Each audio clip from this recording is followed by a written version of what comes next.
All right, before I start the presentation, I want you to first understand that go to my mudfossils.com on YouTube.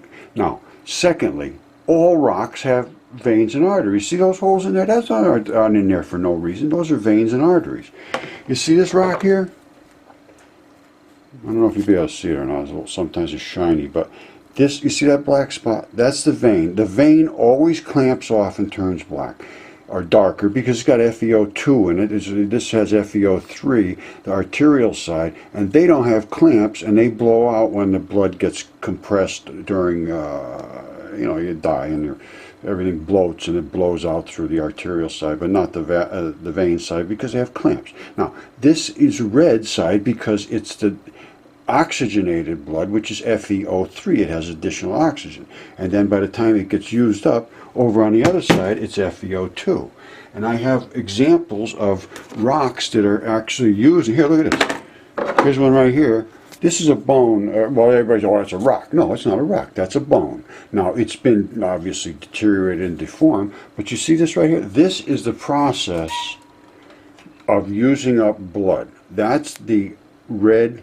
Of course, it's a little brownish looking now, but it's rusty colored, and that's FeO3. It has extra oxygen.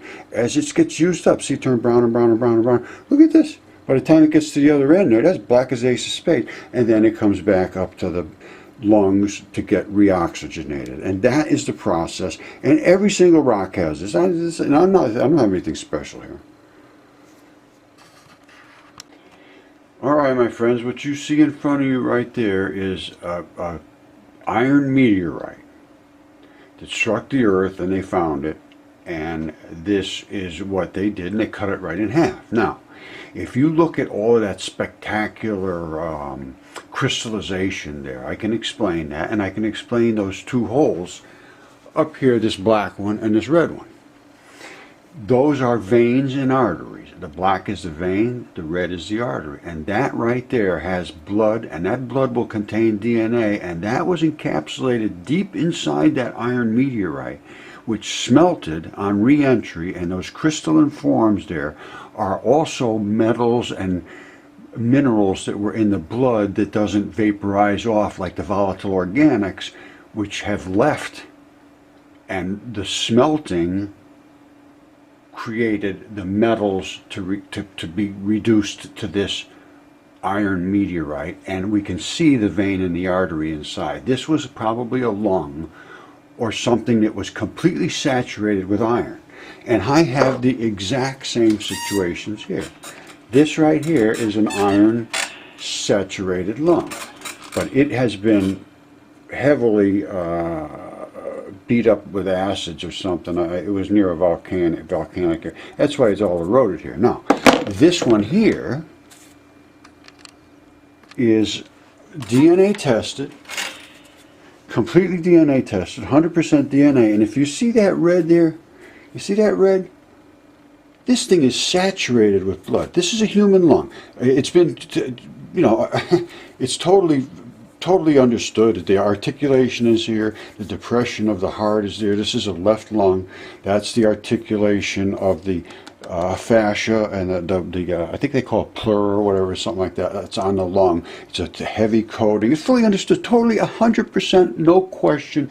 This is a human lung, 100% DNA tested.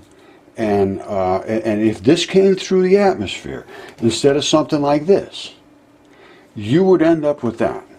This would turn into that. Absolutely guaranteed. No question whatsoever. This is saturated with blood, as you can fully see. It's leaking out the end here.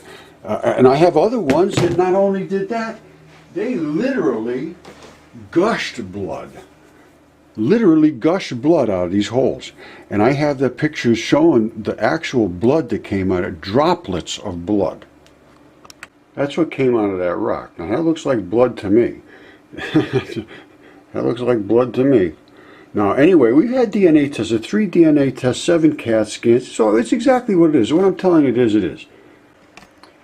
Now, I am not just coming to you with silly guesses and statements about what might have happened and this might have hit that and the planetary and black matter and dark spooky whatever.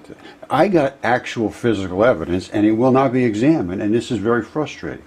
These are arterial and veins of another iron asteroid, and they all have them, every single one of them. Every single one, and every single rock on the face of this planet that was not lava has arteries and veins, and you can walk in your backyard right now and find this. And I have done my homework, and I expect the people to grade the homework to grade me. This is what I expect, and this is what I am going to demand. You people are the ones that say, oh, this is true, or this is true. Well, I think I have something here that requires looking at. And that is what I expect. And guess what?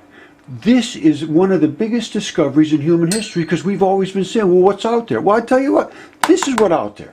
That is exactly what's out there, and that it has DNA in it that we can look and test, and it's just being ignored, and it's being ignored because it doesn't fit into the scheme of what is accepted by the people that think they know everything, and they don't know everything, and nobody knows anything, everything. You know, most people don't know anything. So let's have it looked at. That's all I'm asking for. I know I'm sounding frustrated, and I'm very, very frustrated. So that's what I'm asking for. All right, now if you want to claim to be a scientist, go to my mudfossils.com channel on YouTube. Here it is right here. And there, you go up here, this is the universe is alive and it would change everything. There's a whole batch of stuff. Mudfossils.com on YouTube. Go there and you'll find out what reality is. And this is true. This is all truth that I am saying. And I have physical specimens, not theories.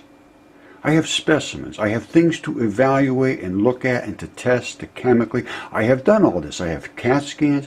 I have DNA. I have recreated the fossilization process in the lab. I have the chemistry. I have experts. I have the physical specimens.